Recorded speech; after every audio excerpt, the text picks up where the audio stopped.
The second part of the title, The Enemy's Playbook, we've already talked about the first part, which is the enemy and who's our enemy.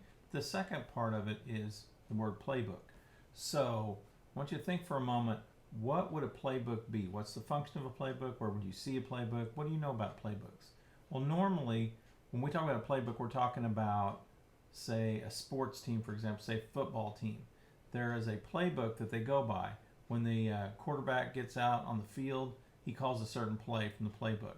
But all these plays are known ahead of time, they're rehearsed ahead of time, they're practiced, and they know exactly what's going to happen. So when that play is called, they know exactly what to do and where to go.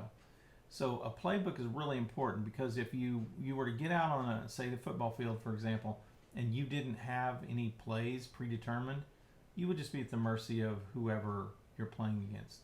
So it just turns out that our enemy has a playbook, that our enemy, Satan, and all those that he works with, so all those have a playbook to go by, and they all know what they're doing. They've been doing this for many, many years. As these spirits have been around for thousands of years, since before the earth was even created, before the world was created.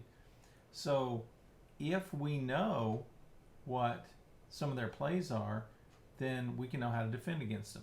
So it works the same way in a football game.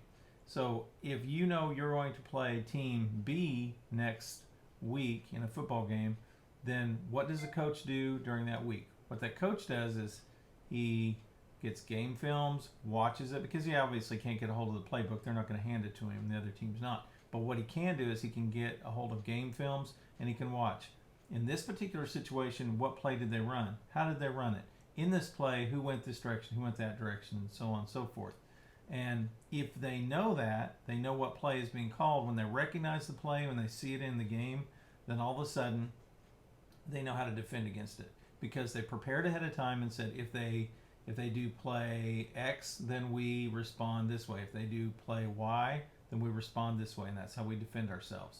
So it's really, really important for, if you want to win in a game, for you to be able to do that. Another example might be, say, a chess match. If a person is a good chess player, the one thing that he has, of course, he's going to be very smart, very intelligent, but one thing that's really important is to think ahead. You can't just think one step ahead. You can't think two steps ahead. If you want to be a successful chess player, then you're going to have to think several steps ahead. If two chess players match up against one another and one only thinks one play ahead and the other one is thinking 3-4 moves ahead, then obviously the guy who's thinking further ahead is the one who's going to win.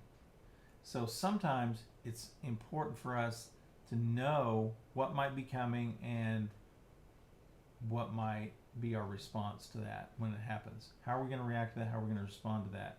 Are we just going to blatantly throw up our hands and go, oh my gosh, what's happening? I have no idea what's going on. What am I going to do? Run around like a chicken with your head cut off. That's one option, but I don't recommend that. That's not a good option. The other option is to know what's coming ahead, and then when you see it start to unfold in your life, you see it and you recognize it, and then you say, oh, I already knew this was coming, and what do I tell myself when this happens? This is how I'm going to react to it.